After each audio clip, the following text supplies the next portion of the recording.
Hi, I'm a former New York State Supreme Court Justice. Let me tell you about a real case story. It's a tragic story. It involves the city of New York in one of the largest infrastructure projects in the world. As a matter of fact, it started in 1979 and it was to continue for the next 50 years and will not be completed until the year 2020. It involves what is known as the Water Tunnel number 3. Now, New York City has water tunnels number 1 and number 2 that feeds the 6 to 7 million residents of New York City. But these tunnels come from aqueducts and from reservoirs upstate, and they were erected almost 100 years ago. Now, in 100 years, they have leaked. There are repairs that have to be made, but they cannot be made until and unless they're shut down. But if they're shut down, then of course New York City receives no water.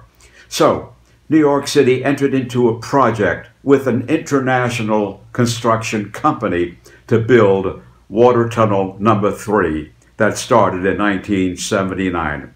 And the whole object was that once this was completed in the year 2020, water holes number 1 and number 2 could be shut down and repaired. Now, this water would come from upstate aqueducts and upstate reservoirs, and actually it would feed the necessities and the water necessities of the residents, mostly of Queens County and other parts of the city of New York. All right. Now, in order to construct these major water tunnels, you have to construct holes into the ground. In essence, you are building what is equivalent to a skyscraper that is 50 or 60 stories tall, except that it is built below the ground. That's all part of the infrastructure. And the ones who actually are involved in building it are known as sand hogs. Well, in this particular case, let me talk to you about this tragic situation. We'll call him Pat. Pat was a groundhog, and he was involved in one of these major holes as part of this whole infrastructure for this water situation. And he was working at the bottom of the hole, which is about 500 or more feet below the surface. Now, this hole has a diameter of about 36 feet. And at the edge of the hole is a large 16-ton winch. The purpose of the winch is to be able to have 30-foot forms going down into the hole that could carry cement to cement up the walls of this particular structure. Now, on this particular day, for some unknown reason at the time, this winch tipped over and fell into this hole, striking the sides of this wall, the 16-ton winch, and Pat was at the bottom working, and this winch fell right on top of him. Of course, he was killed immediately. His body could not be removed for 3 or 4 days. An action was brought by our firm. We were retained against the city of New York and also against the international contractor on the grounds that they should not have had a winch that could fall into the hole and therefore deprive the worker of the necessary safety to which he was entitled. Well, we had engineers come in, OSHA from the federal government came in, all kinds of federal investigators came in. What happened? What caused this winch to actually dislodge and fall into this massive hole 50 to 60 stories below ground? Well, it was ultimately found out, and we learned through our own investigation that somehow this winch had been moved the night before at the day's end of the work.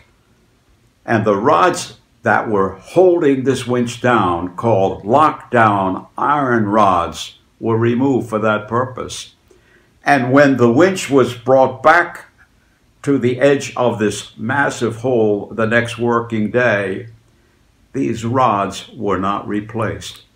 So that as this 30-foot form was being brought down into this massive hole, the winch tipped over, fell down violently, 50 to 60 stories, and took away the life of Pat.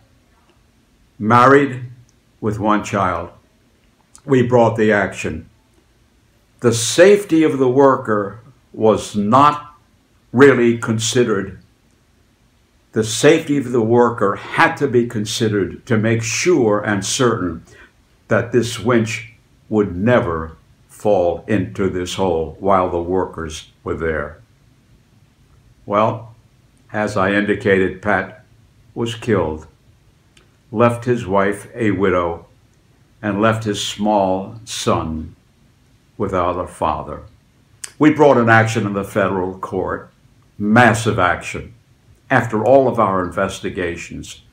And ultimately, just as we were about to select a jury,